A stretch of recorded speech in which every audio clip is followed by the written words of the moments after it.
Aloha and Hafa Day. Our guest today is Rear Admiral retired and the director of this organization, Pete Gumataotao. Sir, thank you for being here. EJ, I am just thrilled that you guys asked me to be part of your podcast. Absolutely, sir.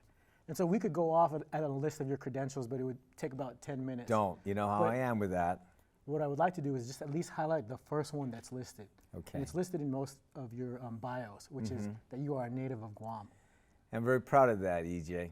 Yes, sir. I'm very proud of that because, you know, when you say the word Gumataotao, the last name, nobody hesitates to go, oh, you're from Guam. And the people that say that are those that grew up there, are from there, or are associated with that beautiful island, you know, where America's Day begins. Yes, Well, sir. I mean, what do you want to know about Guam? Because I can speak here for That's days my first about question, that sir, island. is the Chimorro culture. So tell me about what that Chimorro culture means to you and how it has made the person you are today. Yeah, that's a great question starting this out, because I say that actually when I meet new folks from the center coming in, I tell them a little bit about myself.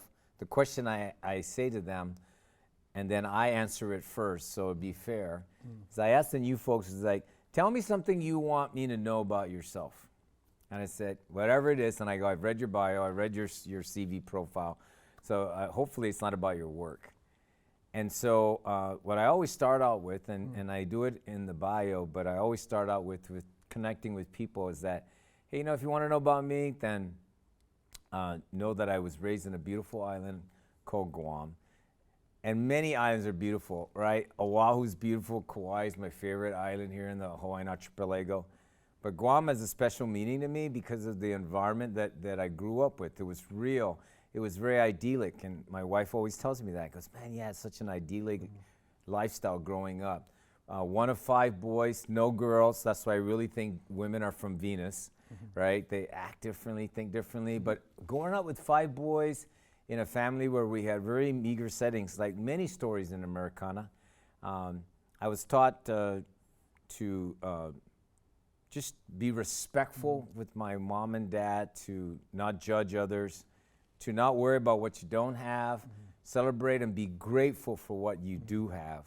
Work very hard for everything that you have, and then give and share things. And those are the fundamental things that I thought was very natural growing up, because it was shown to me not by words but through actions, EJ. And I cannot tell you how much that has served me through my naval career, and then even today. You know, you see it manifest in the way I am and how I am. And what's always been core in my life, that's like the pillars, if I think about Guam, is familia, and it starts with my mom and dad and my brothers. And then extends that to my current family with Anne Marie, Kailani, and Peter. And then the other one is my spiritual pillar, which is like, you know, hey, don't sweat the small stuff, man, and just do your best, because if you've got a good spiritual base, it's pretty solid, and the foundation is there. And sir, so what are some of the base values that your family gave you growing up? I know that's something that's really important to you. You talk about it all the time. You know, there's no Chimorro word. Chimorro are the indigenous people of Guam. There's no Chimorro word for aloha. But I love that island word here, man. Aloha, alo, leaning forward, breathing your spirit into folks. But it also has other translations, you know, being patient, being humble, being not judging, being compassionate, being helpful to others. That word, you know, live aloha, the essence of aloha. I wish we had something like that in Chimorro, but it's manifested in the culture of Guam. You know, I'll give you one example, and we can move on to your real topic, but like the concept of giving. You see, when I said meager, I mean, I'm talking about a father who was a steward in the United States Navy, and then when we retired from that, became a cook at the U.S. Naval Hospital. My mom was an English teacher, decided to stay home and raise 5 boys, which is like, to me in retrospect, was like, wow, what an incredible sacrifice in her own career to do that. But, you know, as I think about it, what they gave us in terms of the humility and the giving was just so powerful.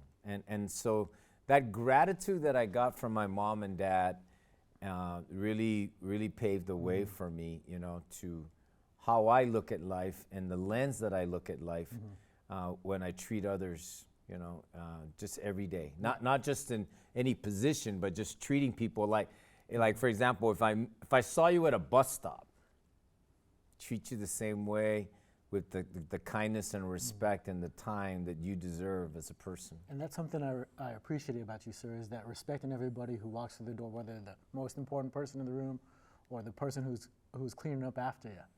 And It drives the front office, you know, the executive EA and the executive secretary nuts. They go, sir, your schedule. I've seen it, you know, because I was your attorney before being in PAO. Yeah. So I've seen you behind closed doors, and I've seen how you treat the least person or the last person on the end of the bench and the first person. And I think that's a value that really carries through, and it's from your culture, rich moral culture. Yeah, thank you for that. But I give that credit to those that preceded me and helped me go through life as a journey. And one more question about your background, sir. So when you were 18, you hadn't left the island ever before. No. And so that was when you enlisted. I enlisted in the Navy first before I became a naval officer at the Naval Academy and midshipman. What did it mean for you to put on, as you say, the country's cloth as someone from Guam? Yeah. Leaving the island and joining the Navy? You know that line came after many years of introspection, right? I mean, honestly, I was 18. So wearing the country's cloth was not in my vernacular, right? But that introspection of the pride and value that I had in serving our country came after many years. Here's the truth. I loved my island, but when I saw this opportunity, something in the back of my head, and it was not, look, we didn't have the mentors at school that you know, maybe we did, I just didn't listen, right? And nobody said to me, take this, it's an opportunity. I just said, hey, if I go there and try this, even though I've never been on a plane, I was very, very comfortable with my friends. I was going to go University of Guam. But I'll tell you what, EJ, something in the back of my mind said, you know, and my mom and dad would, you know, they said, hey, we've already set aside money for you to go to University of Guam. So they weren't pushing us to leave the island. But I was, you know, only 2 of the 5 brothers left the island for graduate education and beyond. And I'm glad I did, but I didn't have that insight, really. Who would have thought? Who would have thought, right? And I thought I was going to go to the Naval, I was going to join the enlisted. I joined because I wanted to fly for free, compliments of Uncle Sam, to the East Coast. And then once I'm done with that adventure, I was coming back. That was the original plan. 37 years later, right? 37 years in the military later, look where I ended up. I didn't even end up back in Guam. I'm here. Who would have thought? I mean, I think there's a story about you coming back to the island as an admiral. No, as a commanding officer of the most incredible war canoe ever built in the United States Navy. It was the USS Decatur. It was an Arleigh Burke class DDG. 73 was the hull number. And I don't know, it was just God had this plan for me. He goes, boy, I'm going to send you home on that awesome war canoe. And to sail into Apra Harbor, where my brothers and I were used to fish or spearfish or whatever, just to sail in through that channel with the Big Mama flying, that's the United States ensign flying proudly on the main halyard, and then on the starboard halyard was the Guam flag. With such a pride. I was just so proud. I was just, I'm sure it was your honor. family was very proud of you. Oh yeah, standing there in the pier watching me bring that ship in. It was First beautiful. Admiral, is that true, sir? The first Admiral hailing from Guam? First Admiral, but you know, honestly, I don't hang on that too much because there's a lot of firsts in Guam. I mean, you know, if anybody in Guam is listening to this podcast, they know my message to them. Hey, don't listen to folks that say I can't. You know, aspire to like opportunities and ask yourself, what are the possibilities that are out there? And then if you're interested in it, take the shot. Right. That's the only message. Because there's a lot of young people in Guam who may want to dream big dreams, and they see you as just someone who took a chance, got on the plane. Yeah. All you guys got to do, look at my transcript at Father Dreams Memorial High School. I ain't no 5.0 graduate student, you know. I mean, I just worked hard, and tried my best, and look at where I ended up. So yeah, you don't have to be somebody with a lot of money or somebody with a lot of whatever. You just have to have that spirit and drive and a belief in yourself. And it comes to the thing we're going to be talking about, a team. It starts with individual and having a belief in themselves that they're actually contributing to something bigger than themselves. Right. And that's the questions which you're here to talk about, which is building a team. Building a and team. So I asked you, sir, hey, what are you passionate about? And you said, without hesitation, team building. So what is it about team building after all these years, 37 years active duty, 4 years here at the center, that still gets you up in the morning? Yeah, so the real reason why I stayed in the Navy was because of what I saw in team. You know, I mean, a lot of people wrote, there's a great book on Team of Teams. I saw that culture in the Navy and in the military writ large that talks about team, that develops the individual so that you can become an integral member of the team. But that's like the elementary level. You like build the knowledge and the competency of the individual, but then draw them into the team and then work hard. That means getting there all the time right away, but bust your butt to get to where you need to go as a team. And I'll tell you what, it was hard being in the Navy. It was hard going out to sea. And I'm married to Admiral for 36 years with our 2 wonderful kids. It was hard leaving them on the pier and heading out. So what drove us, ask anybody that's been in the Navy or any of the services, what drove them to stay in was that, man, we were working together as a team. You know, the band of brothers, right? You see it on the movie.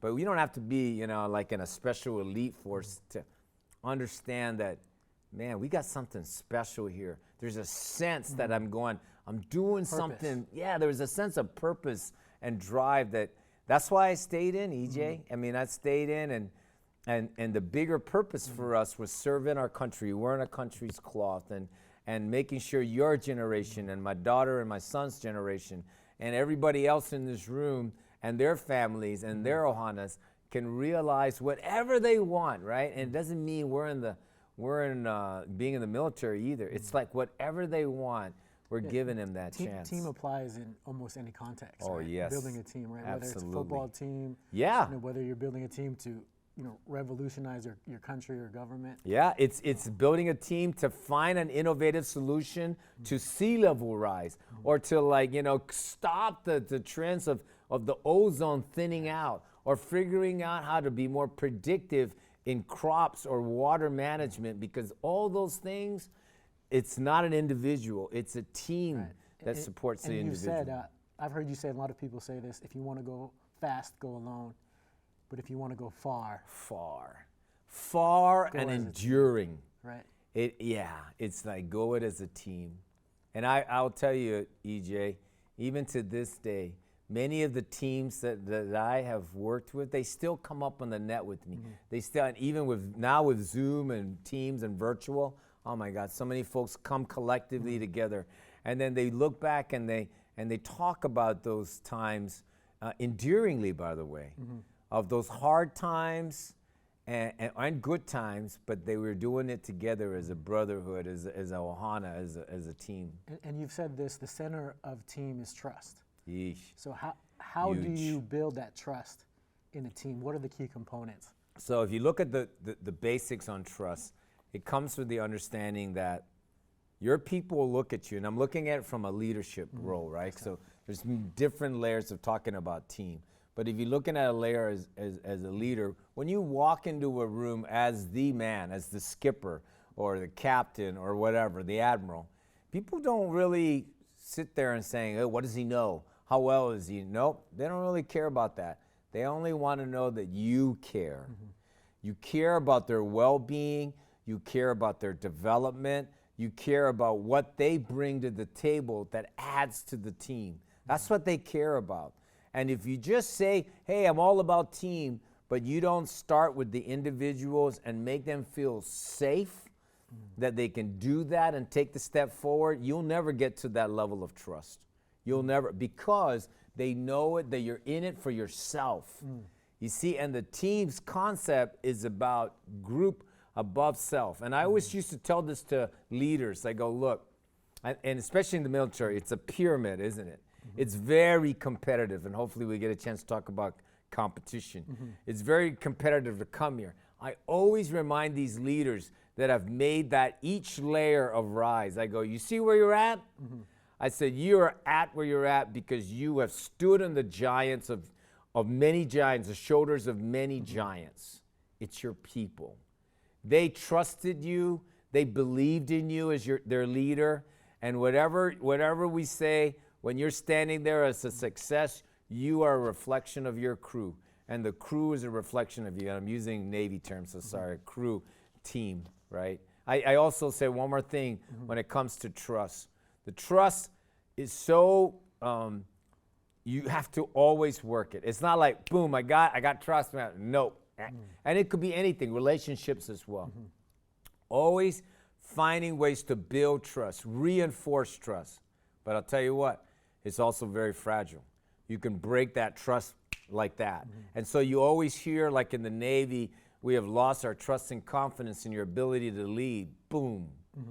And I'll tell you something. You don't see the second and third order effects of that when a commanding officer or a captain is relieved of this organization.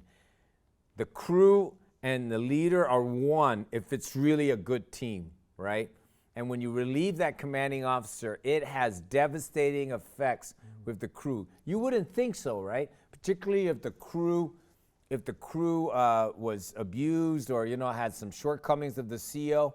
I have seen the dynamics repeated I don't know how many times in my many years when a captain is relieved, the crew is devastated. The crew's chin is down going, what did we do wrong? Where did we go wrong? Is there something wrong with us? Because they're not sure, because they're tied to each other. And so that's where that trust comes in. It's a two-way thing between the leader and their team. And there should be no white space between the two of them saying, I got your back. Captain or sir, I got your back. And the leader looking at the people going, you are in a safe environment to fail. Do it right. If you achieve well, you are standing in the front. If we fail, I'm standing in the front as leader to take the first shot. And so you're talking about creating that safe environment, and trust is so important. Huge. It's very huge. It's very powerful. The Speed of Trust by Stephen Covey. And if you haven't read it, please read it, because it is so tangible, even though it's invisible. It's like the wind. It's like attitude. It's trust is so powerful in an organization. If you don't have that, even in a relationship, you won't advance. And so you were talking earlier about competition as part of building a team. Yeah. And it's a necessary element. What are the positives and negatives? Okay, so I don't even look at it as positive and negatives. I'm looking at this is what we exist in our world, both competition and excelling. And in growing up, right? I mean, you're a kickboxer, Thai kickboxer. I don't know a lot of people that, but don't mess with EJ, right? Because he could take you on the ring.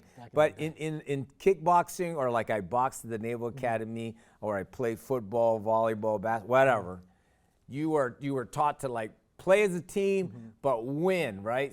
Even in a professional sports, where it's a lot of this, right? Money. You hear a lot of professional owners go, just win, baby, win, right? Or they say, show me a good loser and I'll show you a loser, right? You got a good story from Peter Justin. I will, and it's about that other word. Right. But I understand that, like in the military, for example, you must know how to compete as a team. You must know to prevail despite the adversity. So that competition edge is important. It's part of our DNA. It's part of our society. But when it comes to team, it's not just all about winning, right? And it's not all about the show and pizzazz. Team is about enduring.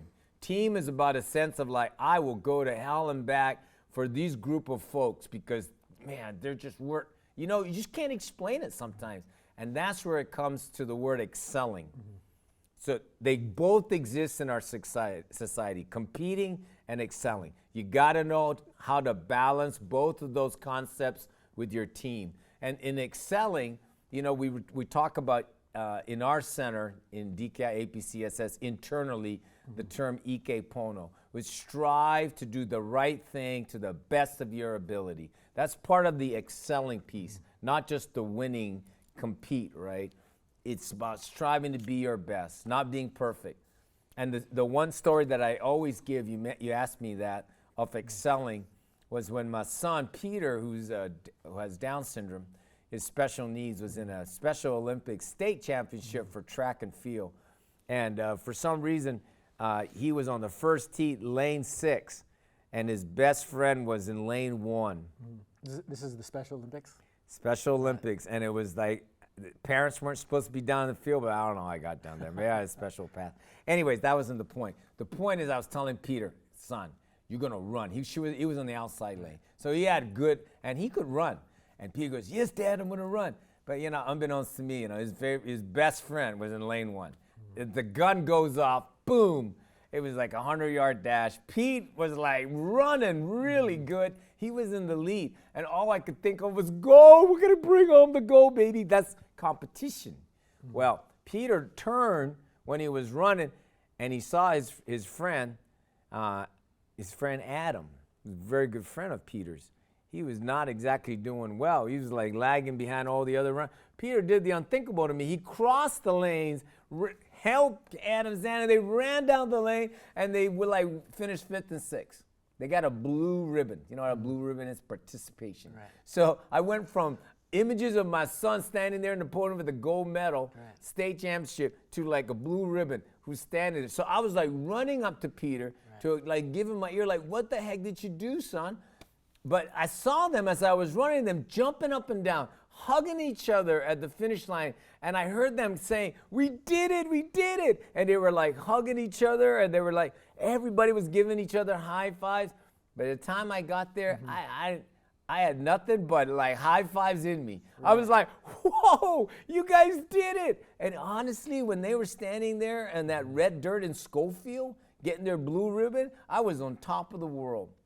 Because my son showed me that value of like, give it everything you got and do the right thing. But that's like a collective competition where you're not just competing for yourself. It was nothing about himself. That's what competition is being number one, right? Getting the number 1 ticket.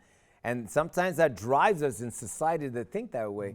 But Peter brought out the value of why people in a team do things. It ain't about finishing first. Because life ain't going to get you the finish line first all the time, as we know. He really humbled me that day and reminded me of this powerful lesson about excelling. And I've been better for it as a leader, applying that myself, And you tell your people, hey, if we fall short, what do? Get up, pick each other up, encourage each other. Ask each other, what could we have done better? How could I have helped you? Instead of saying, EJ, you sucked. You were the last one on the line. That's why, nope. We're going to say, how can we do better? Let's increase the time instead of saying, oh, yeah, maybe we shouldn't have EJ in the lineup. No, we're talking about how can we improve as a team. And I think that those are some core principles we talked about here. Trust, excelling, understanding what competing is, and making people feel valued as individuals and understanding the bigger picture of why that team exists. And so you also you mentioned Ike Pono, which is a value of this institution, which you brought in 2018. Yes. That's part of a leader's role, is to set the tone and kind of the collective consciousness of what we're going to prioritize. Yeah. Now, how does the leader do that? That's a good example of you doing it. It is, and I hope, I invite folks that do come to our center to look at that, because it's all over, right? We have that. It was a pledge that I gave to our people here, saying this is what you should expect of me. And people will weigh you no matter what. Even if you don't want to be weighed, you're weighed all the time by your people, right? We just want to know that he cares, right? So when I put that together, it was my pledge and commitment to everyone at APCSS, and also to extend that beyond that. But it was primarily for our staff and faculty here and our contractors. And all I asked in return, EJ, was the same. I asked for nothing more, nothing less. I said, just show Ike Pono. Just be as Pono as possible to others. And I think, for me, at the end of the day, leader or being part of the team, just know that there's somebody always watching you. Not good or bad, but they're watching you. And who knows, maybe your Ike Pono act will inspire others in their own journey. And that's what's so powerful about it, right? You're actually helping others grow in that, and Ike Pono is a very positive thing, right? It talks about transparency, respect, and inclusion. It talks about trust. It talks about striving to do your best and living life for values. All those things, if you're living that and not talking it, but just living it, who is watching you?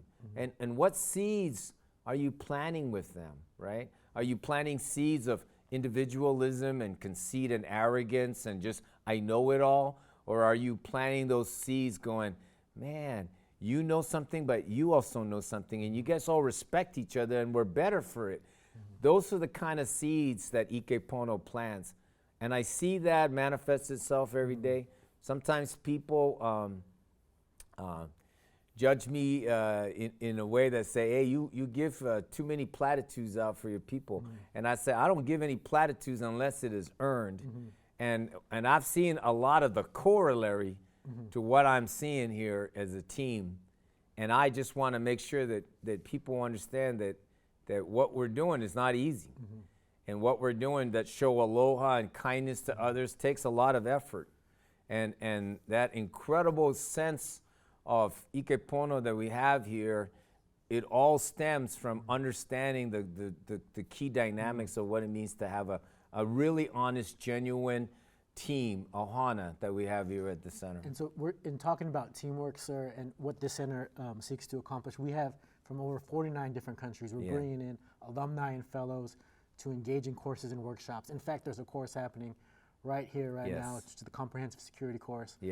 What role does team building and teamwork play in what the center does here on a day-to-day basis? Well, our staff and faculty has really worked hard for this first inaugural CSC course, because we haven't had many folks that we have today for a long time because of COVID, right?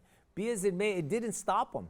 The attitude and the passion working together, and it was hard, okay? And I'll say up front, there were some touchy times, I'm sure, when they're going, what, we got to do this? And to top it all off, it was different. It was different. So you can really measure the cut of the jib of a team when you say, you guys have been working really good on this, but we're going to redirect our efforts on this other stuff. A team that doesn't believe and trust in each other will be all over the map. But they recalibrated their thoughts. They go, why are we going this way again? All right, we're still not sure, but we're going to try it. And they did it. And look at what's happening now with just so many international fellows benefiting from a team that was so professional, so dedicated, and so focused on working together. And now we have folks from different countries. I mean, so they're divided into their own seminar groups. And so folks from different countries operating as a team and developing that same teamwork amongst each other and amongst nations and different cultures. Yeah, I think that's a very good point, EJ. As I know you're going to be wrapping this up. That's a very good point, because, you know, this experience that these fellows are getting here, it's not for the benefit of our center. We will continue to focus in bringing other folks after these folks.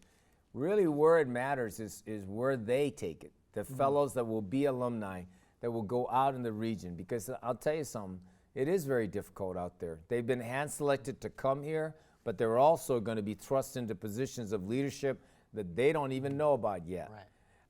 And when that happens, I hope a lot of the things that they learned about being transparent and respectful and inclusive, to even remember the kindness that was given and the patience and the time that was given to help them better understand their role as a team member would apply when they become a leader in whatever crisis or challenge or opportunity is out there.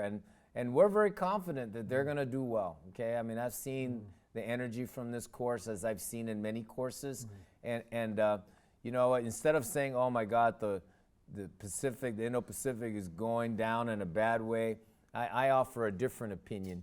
Is that it's humanity, it's that compassion, it's that desire to make things better will prevail. It's not going to be easy. It's not going to be written out in a book in front of you. I think people will make that happen through their vision of working together as a team. And so let me close with this. You have over 40 years of service, active duty, and then now as a civilian at this institution. So when all is said and done and your face is on that wall, and it says 2018 to however long you served here as the director, what do you want your legacy to be, and how do you want to be remembered? Well, I mean, I hope our people remember that I've committed my passion and my heart and just my energy to kind of being the best leader that I could possibly be without not being somebody else. I've been genuinely myself. Hopefully they'll remember me for always asking for what do you think, and listening to what do you think, and then taking a chance on your ideas. Does it mean that I freely and easily give into those ideas? No, I will ask you a lot of questions, as you know. But then when I say, man, it's worth the squeeze, let's take the shot, I am behind you 100%. So I hope you remember me as that kind of a leader who really lived Ike Pono through my actions, not through my words. And I leave this place, and people have different opinions of me, and that's okay. I respect that. But I leave this place with a deep sense of gratitude that I honestly have been given another opportunity to see a different team than just a military team. To see it in a very diverse team of military, civil service, contractors, and others, right? We have visiting scholars here, we have interns, just a whole diverse group of people that come together in this point in time. I am so grateful, EJ, that I've been having an opportunity to sail along side by side with them. And I'll always take away this time that I've had here at APCSS with that sense of gratitude. And sir, you've led with a lot of heart, and you've built this team, and even through the pandemic, sir. Yeah. So you've demonstrated all those values. You know, at least from my seat, I've seen it. Thanks, So, EJ. sir, thank you. Appreciate your time today. Thank you very much, brother. Mahalo nui loa, man. Thank you. Sir.